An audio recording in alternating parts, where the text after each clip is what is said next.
Derive v बराबर u plus A T by graphical method. ठीक है, अब इसको देखिए, सबसे पहले प्रूफ करने के लिए हम क्या बनाए, एक ग्राफ बनाए। यहाँ पे इस ग्राफ के अंतर्गत क्या देखा गया, ये समय अक्ष इधर खींचा गया एक्स अक्ष पे, एक्स एक्सिस,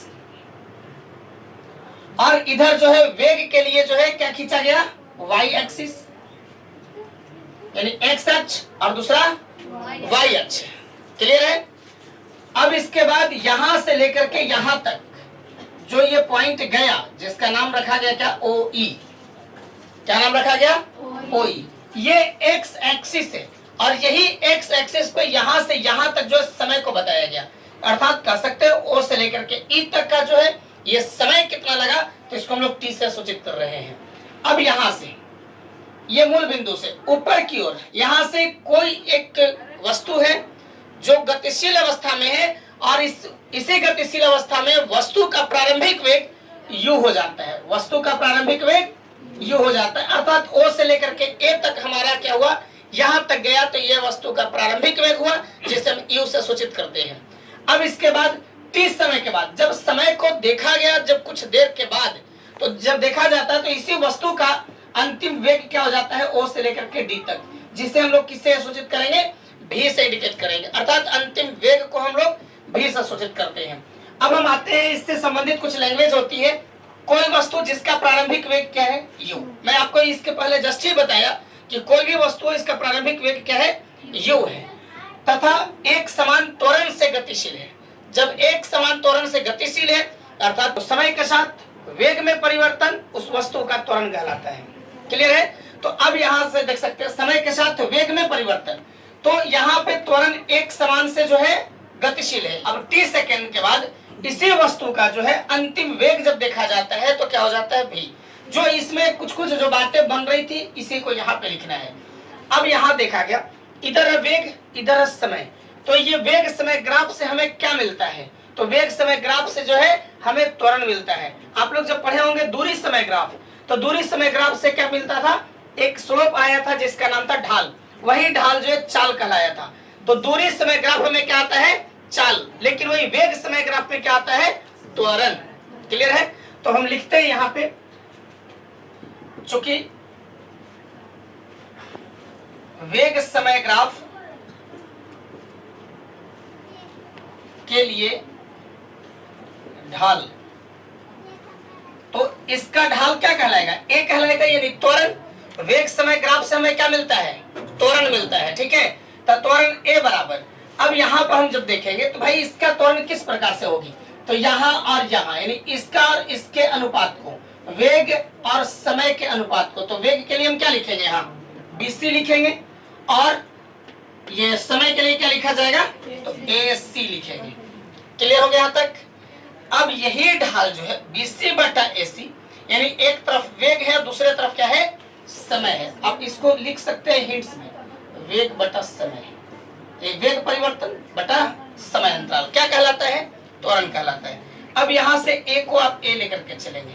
अब यही है BC, आप इधर याद रखिएगा, इधर जितने भी डॉटेड रेखाएं हैं, तो जो भी डॉटेड रेखाएं हैं, ये डॉटेड रेखाएं तरफ नहीं चलेंगे, ये होता है काल्पनिक लाइन, है ना।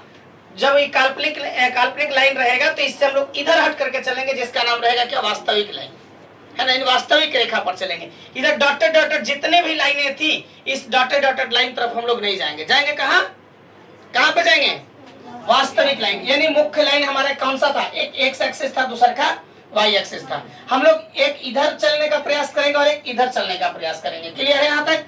अब देखिए ये है क्या, BC, B से C तक का, यहां से देखिए B से C तक का दूरी, इधर ही क्या कहलाएगा, A से D तक का दूरी कहलाएगा या नहीं कहलाएगा, बताइए आप लोग, कहलाएगा। तो हम लिख सकते हैं जो BC है उसके जगह पर ED लिख दिया। अब इसके बाद AC आ रहा है यहाँ पे, AC देखिए आप लोग का कहाँ पे मिलेगा, A से C तक यहाँ मिल रहा है, तो ये तो पहले से डॉटेड डॉटेड था या नहीं था, बताइए, था ना। तो AC वाली लाइन में हम कहाँ चलेंगे, बताइए, OE। अब हम इसको ऐसा लिख लिए, AD बटा में क्या, OE। अब हम लोग मेन अपने अपने लाइन में पहुंच गए हैं, वेग के लिए और समय के लिए। जब दोनों लाइन पे अगर आ गए हैं तो आप जरा दिमाग लगाइए, अगर ये पूरा के पूरा हमको एक रेखा मान रहे हैं, यहां से यहां तक की पूरी लंबाई कितना है 10 मीटर, कितने हैं 10 मीटर, और यहां से लेकर के यहां तक का जो है 4 मीटर है, कितना है 4 मीटर है। पूरा रेखा की लंबाई कितना 10 और यहां से यहां तक कितना है 4, तो आप बताइए ना इसको कितना लिखिएगा, कितना लिखेंगे 6, इसका आंसर क्या आएगा 6। अर्थात इसका मतलब हुआ कि हम पूरा में से इसको घटाएंगे तो ये मिलेगा, पूरा यानी कि 10 में से 4 घटाएंगे तो 6 मिला। क्लियर है? तो सेम प्रोसेस आपका यहीं पर भी है, तो आप यहां पर दिमाग लगाइए, मुझे तैयार करना है एडी। अब इसी तरीके से लाइन एक मैं खींचता हूं, क्या है ओडी, पहले पूरा लाइन क्या है आपको ओडी, लेकिन आपको तैयार करना क्या है एडी, ये तैयार करना है।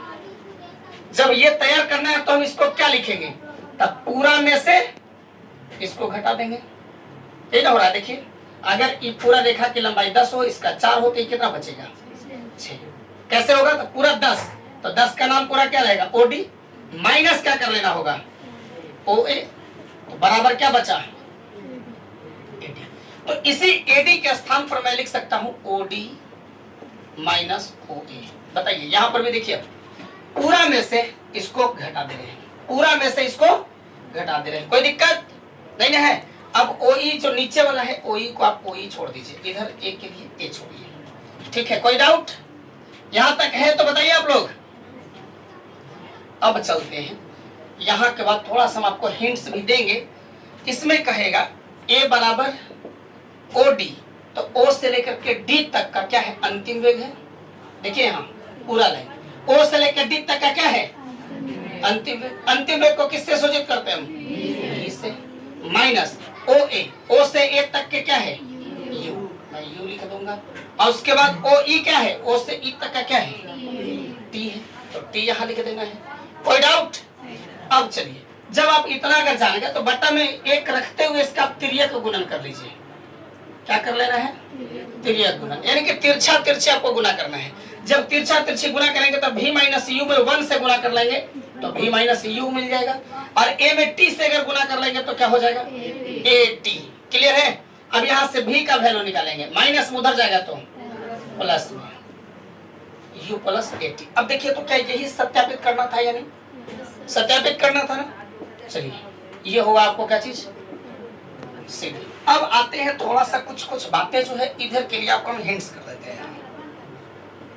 हिंट्स में हम आपको लिखते हैं क्या कि ओ से लेकर के डी तक, तो वस्तु का प्रारंभिक वेग कितना हो जाएगा,